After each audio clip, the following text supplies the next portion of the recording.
निकाय चुनाव में बीजेपी को ऐतिहासिक जीत मिली है, लेकिन अब बीजेपी लोकसभा चुनाव की तैयारियों में जुट गई। हमारे साथ उप मुख्यमंत्री केशव प्रसाद मौर्य हैं। सर, ये जिस तरीके से जीत मिली इतनी बड़ी, 17 में 17 नगर निगम, 100% वहाँ स्ट्राइक रेट रहा, जीत का परसेंट रहा। अब कहीं ना कहीं लोकसभा चुनाव की तैयारी में बीजेपी जुट गई, मतलब कोई रेस्ट नहीं, सीधे अगले चुनाव की तैयारी। नहीं, निश्चित तौर से भारतीय जनता पार्टी जब राष्ट्र काज करने में लगी हुई है, जनसेवा में लगी हुई है, तो कहते हैं ना, भगवान श्री राम के परम भक्त हनुमान जी ने कहा कि राम काज कीने मेरा मोहि कहाँ विश्राम। तो भारतीय जनता पार्टी के भी एक एक कार्यकर्ता के लिए राष्ट्र काज कीने के बिना, समाज की सेवा कीने बिना मोहि कहाँ विश्राम। और कमल का फूल पूरा हिंदुस्तान मांग रहा है। माननीय नरेंद्र मोदी जी के नेतृत्व में 2024 में फिर से सरकार बनाने के लिए पूरा देश तैयार खड़ा है, और उसकी तैयारी में लगना यह तो हम लोगों का एक चुनावी अभियान का हिस्सा है। 2024 के लोकसभा चुनाव के लिए 80 का लक्ष्य जो रखा है, अब लग रहा है कि पूरा हो जाएगा। निकाय में 17 में 17 तौर से हमें विश्वास है भारतीय जनता पार्टी की डबल इंजन सरकार को ट्रिपल इंजन की सरकार बनाने की जो जनता से अपील की गई, उसके परिणाम स्वरूप आप देखिए नगर निगमों में भी भारतीय जनता पार्टी की सरकार बन गई।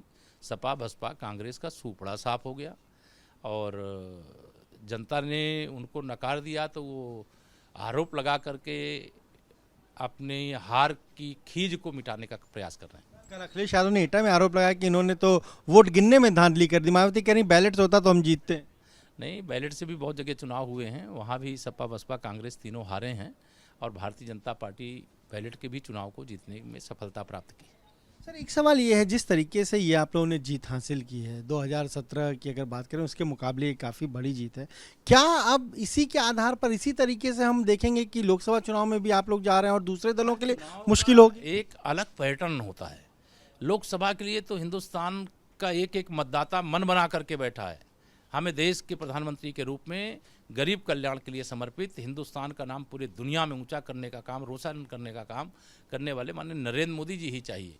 जैसे अभी मैं कर्नाटक की चर्चा आपको जोड़ दे रहा हूँ। 2018 में कर्नाटक विधानसभा का चुनाव हम लोग हार गए थे, लेकिन 2019 के लोकसभा चुनाव में 28 सांसदों में से 27 सांसद भारतीय जनता पार्टी के जीते।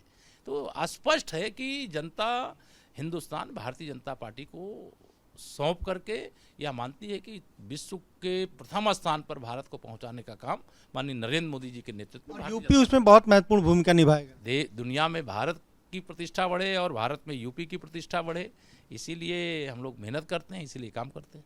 तो ये आपने सुना, क्या कहना है उप मुख्यमंत्री केशव प्रसाद मौर्य का। साफ तौर पर कह रहे हैं कि अब 2024 के लोकसभा चुनाव में बीजेपी जुटी है, और जिस तरीके से निकाय चुनाव में सफलता मिली है, मिशन 80 का लक्ष्य लोकसभा चुनाव के लिए है और उसे बीजेपी हासिल करेगी। क्या से हरिओम के साथ अनुभव शुक्ला, गंगा, लखनऊ।